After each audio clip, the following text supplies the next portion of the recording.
Inquilab TV prime time news కి స్వాగతం.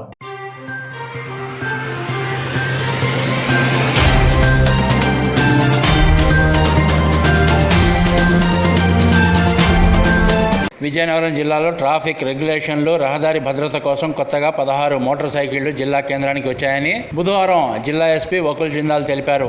DGP office నుంచి డిపిఓకు వచ్చిన వాటిని జిల్లా ఎస్పీ పరిశీలించారు. రహదారి భద్రత మరియు ట్రాఫిక్ రెగ్యులేషన్ విధులను సమర్థవంతంగా నిర్వహించేందుకు వాటిని ఉపయోగిస్తామన్నారు. వీటిలో 15 టీవీఎస్ అపాచీ మోటార్ సైకిళ్లు, ఒక రాయల్ ఎన్ఫీల్డ్ మోటార్ సైకిల్ ఉన్నాయని, ఈ మోటార్ సైకిళ్లకు siren, blinkers, public addressing system, crowd control చేసేందుకు అత్యాధునిక టెక్నాలజీతో ఉపకరణాలు ఉన్నాయన్నారు. జిల్లాలో ట్రాఫిక్ అవాంతరాలు తరచూ ఏర్పడుతున్నప్పుడు పోలీస్ స్టేషన్లకు, రోడ్డు ప్రమాదాలు తరచూ జరుగుతున్న పోలీస్ స్టేషన్లకు కేటాయించనున్నామన్నారు. ప్రధాన రహదారులు, ట్రాఫిక్ హబ్లలో సత్వర చర్యలు చేపట్టడమే కాకుండా ట్రాఫిక్ నియంత్రణ, రహదారి భద్రతా నియమాలపై ప్రజలకు అవగాహన కల్పించనున్నామన్నారు.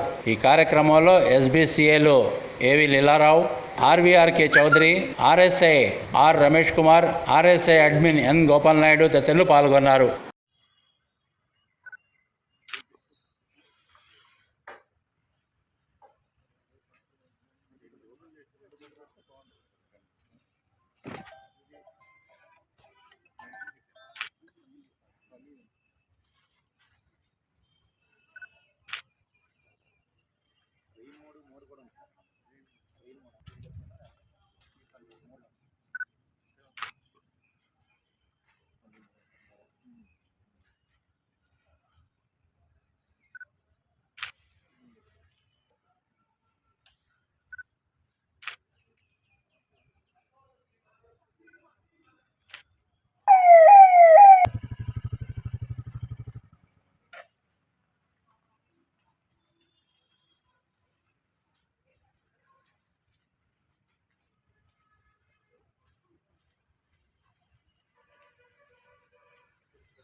ఇంక్లాబ్ టీవీ వీడియోలు మీకు నచ్చినట్లయితే లైక్ చేయండి, షేర్ చేయండి, కామెంట్ చేయడం మర్చిపోకండి. సబ్స్క్రైబ్ చేయని వాళ్ళు వెంటనే సబ్స్క్రైబ్ చేసుకోండి. మా వీడియోలు మీరు వెంటనే చూడాలనుకుంటే కింద ఉన్న గంట సింబల్ని గట్టిగా కొట్టండి.